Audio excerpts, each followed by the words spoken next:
أعوذ بالله من الشيطان الرجيم. بسم الله الرحمن الرحيم.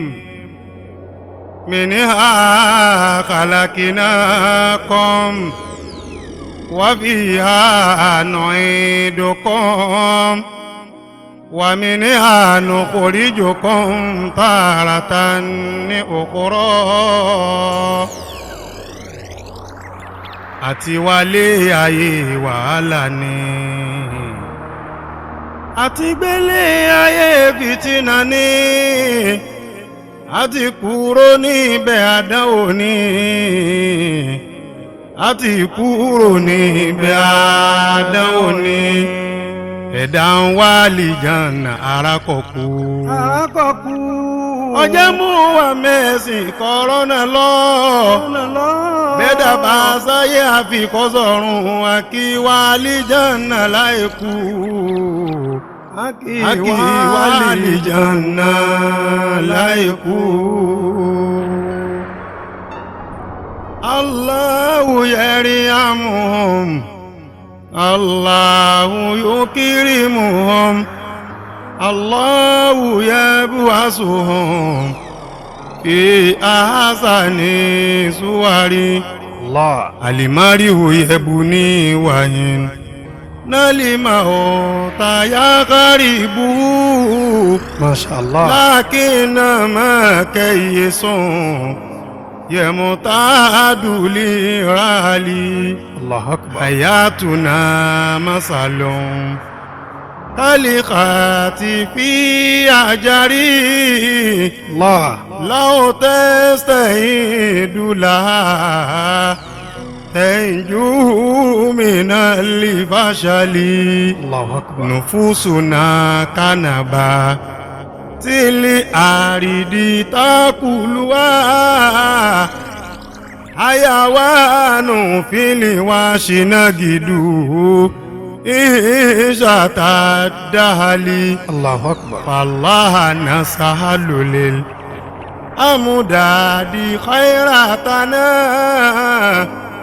يا ربنا جد لنا. آمين يا الله. إخلاص في اليمل. آمين. مما فبطني كدرا. tètè tó rẹ̀ gẹ́gẹ́ bó ṣe fẹ́. Ìṣètò rẹ̀ lórí ẹ̀dá o, bókòrò tàbí bódùn ni. Ẹ̀sùn máa bí ẹ̀wà gbàláyé. Ẹ̀yin èèyàn tẹ́jọ́jọ́gbọ́n àtẹ̀yìn tọ̀lọ́hún fún lóye. Kí la fẹ́ pèsè lẹ́dọ̀rùn. Masha Allah. Àlámù gbogbo múmìnì àti múmìnà lè ayé. Àtẹ̀yìn gbàgbọ́ tọrọ yé. Ayé tá a wà yìí àdánwò ni. Allahu Akbar. Kí wá lọ́ fàdí àdánwò yẹn. Táwa fi sọ páyé ṣòro. Ẹ jẹ́ ká jọlá kíyèsí. Ìdùnnú dání ilé òfo. Béèyàn rí ìdùnnú nídàjí.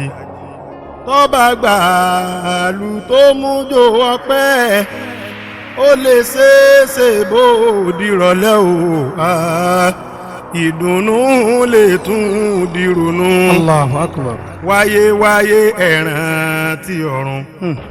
Ṣebí ṣe kàrántì ikú. Gbogbo ń tẹ́ dàgbà ayé rẹ̀ ṣe. Ẹ̀yìn lójú rántí ẹ̀san.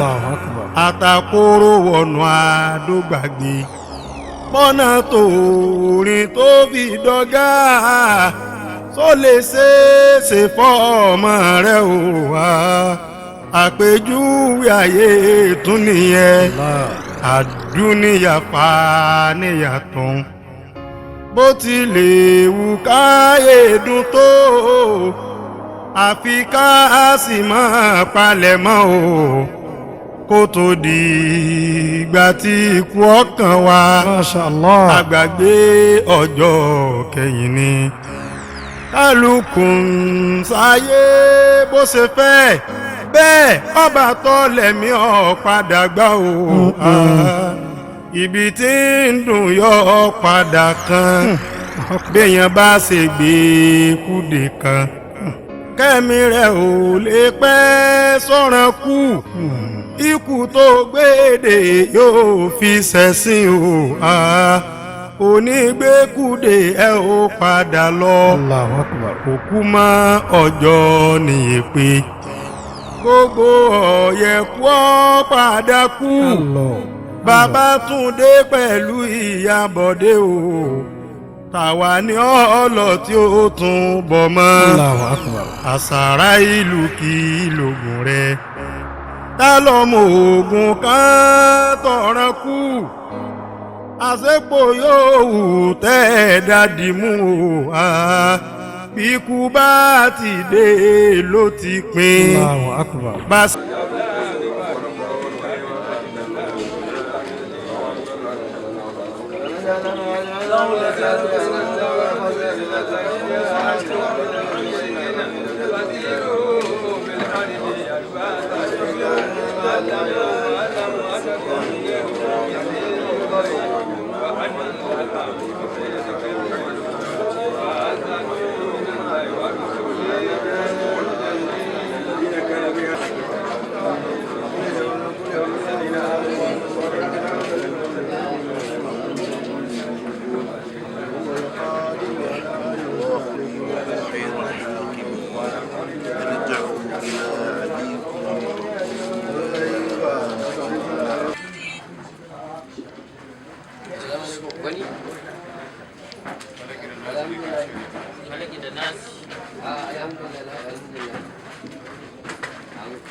إن شاء الله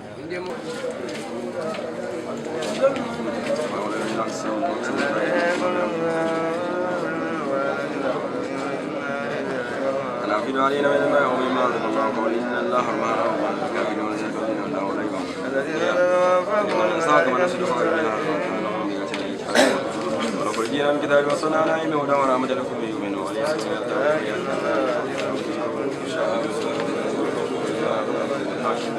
وجعلنا شفاعا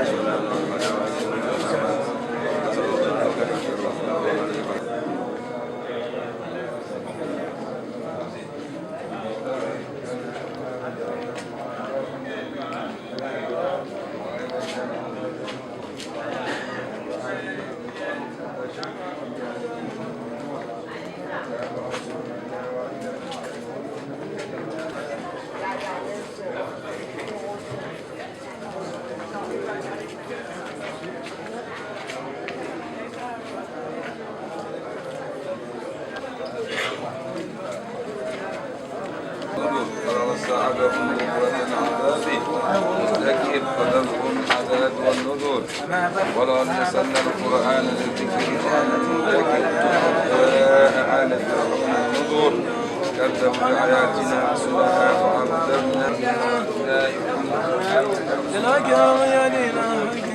أم يقولون نحن في دين كبير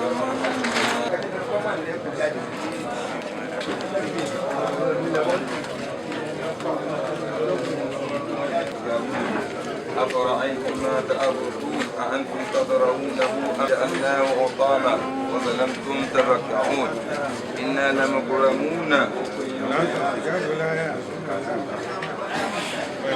وما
من بعد وأوحينا إلى إبراهيم وإسماعيل وإسحاق ويعقوب والأسباط وعيسى وأيوب ويونس وهارون وسليمان وآتينا ورسلا فقصصنا عليك القصص ورسلا ládàá àti ládàá tá a bá rí bẹ̀ fún ìyá wa alájà wa Zulfa Aminullah tí wọ́n lọ yìí òun náà ni pé a sì gbólóhùn bàbá náà àwọn náà lọ rí máa kíyàn láwọn adó ńláńlá ọlọ́wọ́ adé tó sẹ́yìn. fún ìmáàmù àti náà ìdí ìdájọ́ kọ̀ọ̀kan lọ ọ̀rẹ́ tímátímá dájọ́ kọ̀ọ̀kan lọ́nu wọn Olúwa ló mà ṣùgbọ́n àwa máa fẹ́ kó rí bá a ṣe ń fẹ́ wọ́n máa tẹ̀ ṣe òun ilé ayé ṣe ọ̀la èyí tá a bá fẹ́ tí o bá ṣe dídí ìtọ́lọ́run kò ní rí bàjẹ́ rẹ ìtọ́lọ́run bá fẹ́ ní oṣù ẹ̀kọ́lọ́run ti fi bó ti fẹ́ òun náà ló tó yìí ṣùgbọ́n abálájẹ wa mi la ìdúpẹ́ abá ìmánì lára wọn òní ìmánì ní ọlọ́ọ̀ni bá ìmánì jẹ́ o ájà wa sílẹ̀ fàtó tí wọ́n síwájú yín tuba ilé ọjọ́ àlèkèyàmà ọlọ́run kò sí wọn níyàwó náà àwọn ìyàwó àlèjẹ́ náà fún yìí. nígbà tí ìyàwó bàbá wa ìmáàmù Ṣítà kú ìmáàmù wa Ahmed Tijani Ayélára wá bí bàbá wa ìmáàmù Ṣítà ìyàwó tó kú yìí ẹ̀yà fi wọn ẹ̀fọ́ríjì wọn bàbá níbẹ̀ ni mo yá fi àlàájá gbogbo tó ṣe kò sí ojú kúrò bàbá wa Nasara èèyàn lè láìláì kórè mami gbogbo tí àwọn abáṣe tó kù dé kà tó ẹ bá wa mójú kọ bẹ ìyá fi wọn ọlọ́wọ́ ìyá fi ẹ̀yìn náà ẹ bá ṣe àmìnà olówó àṣìyá wa lẹ́ni tá a lọ kẹ́ ṣe wá lẹ́ni tá a lọ kẹ́ má ṣe wá lẹ́ni. àwọn tó kù mí lọ́wọ́ níyàwó ẹ̀ ní fojú sunkún wọn ma àwọn ọmọ ẹ̀ ní fojú sunkún wọn àwa nù ní fojú sunkún yìí náà. ọtúbà wọn tọ́ka sí kankan fẹ́ ìtẹ̀jẹ́ àbáyé èyí tí bá ń jẹ́ ìmọ̀ràn tó ní láì bí ọ̀gbọ́dọ̀ jáde ó ń tara rẹ̀ jẹ ní ẹni ìmọ̀ ọ̀gbọ́dọ̀ kí fúró fún ẹ̀yìn rí no doubt one day will be one day for you ìyẹn fẹ́ ọkọ̀ ẹni títí mú máìkì dánilọ́ ní tí ò lè mú ma ẹ fàyè lè bá wọn náà rí ẹjẹ kan máa fẹ́ mi ní náà bí bàbá èyí tó da ó tẹ́lẹ̀ kò lè kọjá ó stupid gbogbo bíi ẹ̀nà kọjá mẹ́ ìdí ìyàbọ̀rọ̀ máa fáwọn náà rí láyé àwọn ọ̀dọ́ ká fún wọn láyé ẹ̀yin ọ̀dọ́ Ọlọ́run nígbà yẹn lọ́wọ́ wa Ọlọ́run nígbà náà lọ́wọ́ yẹn ìmáàmù yẹn rá ẹ̀ka òtúbà àwọn àfáàní kẹ̀ka. اهدنا صراط المستقيم صراط الذين أنعمت عليهم غير المغضوب عليهم ولا الضالين اللهم صل على سيدنا محمد الفاتح لما أغلق والخاتم لما سبق ناصر الحق بالحق والهادي إلى صراطك المستقيم وعلى آله حق قدره ومقداره العظيم صلاة تنجينا بها من جميع الأهوال والآفات وتقضي لنا بها جميع الحاجات وتطهرنا بها من جميع السيئات وترفعنا بها عندك أعلى الدرجات وتبلغنا بها أقصى الغايات من جميع الخيرات في الحياة وبعد الممات آمين. اللهم ارحمنا بالقرآن واجعله لنا إماما ونورا وهدى ورحمة اللهم ذكرنا منه ما نسينا وعلمنا منه ما جهلنا وارزقنا تلاوته آناء الليل وأطراف النهار واجعله لنا حجة يا رب العالمين اللهم أصلح لنا ديننا الذي هو عصمة أمرنا وأصلح لنا دنيانا التي فيها معاشنا وأصلح لنا آخرتنا التي فيها معادنا واجعل الحياة زيادة لنا في كل خير واجعل الموت راحة لنا من كل شر اللهم اجعل خير أمورنا آخره وخير عملنا خواتمه وخير أيامنا يوم نلقاك فيه اللهم إنا نسألك عيشة هنية وميتة سوية ومرة غير مسلم ولا خالد